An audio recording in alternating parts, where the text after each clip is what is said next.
乡亲大家平安，今仔日是新历的2月24，旧历的2月初2，礼拜一。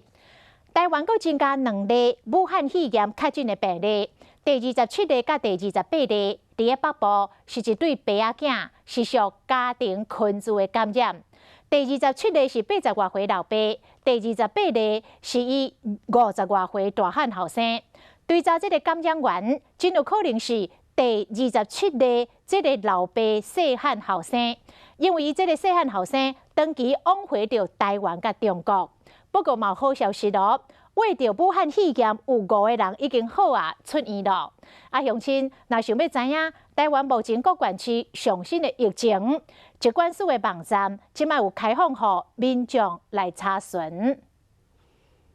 是这个，也是这个，上可能是武汉肺炎的患者，即马拢毋免黑白药。疾管署网站公布各县市确诊的人数清清楚楚。到目前为止，全台湾总共有28个确诊病例，台北市上济有7个，过来是新北市甲彰化县5个，用色水来分。其中嘛包括礼拜公布最新的2件确诊病例，是一对爸仔囝。27号，这是北部80外岁男性，2月7日出现家扫流鼻水的镜头，23日确诊是武汉肺炎因后生28号，这是50几岁的男性，1月3日出现发烧流鼻水、脑会痛，甲老爸近一天确诊为武汉肺炎，判断是家庭的感染。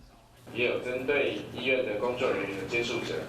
目前已经匡列了115人啊，那也从早上也从里面也裁减了14人啊。指挥中心怀疑讲，感染源是27号，这个80几岁老先生的细汉后生，因为工作的需要，时常去中国。去年12月7日，伊广州转来台湾，嘛捌甲中国朋友食饭。1月29开始脑会痛，是规条血内面上早出现镜头的。中央流行疫情指挥中心伫因老爸甲因阿兄先后确认了进行追查，才发现讲，这个细汉后生有相关的理由数，家族有9个人内面，80几岁这个老先生的太太嘛出现家扫。然后无爽快镜头，两人目前拢要你检验，其他5个亲人嘛会采检。目前看起来是在一个家庭内的这种传染，它就是一个零星的一个社区感染的状况。中央流行疫情指挥中心目前原定调是南山的社区感染。好消息是，进前确诊的患者内面已经有5个人恢复健康出院啊，不过防疫工作袂使停。中研院生医所兼任的研究员何美香目前正代表台湾到马尼拉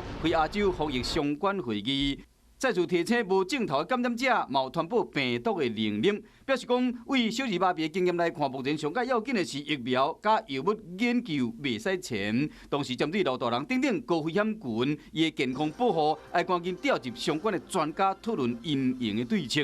正确防疫，照到避免疫情继续扩散。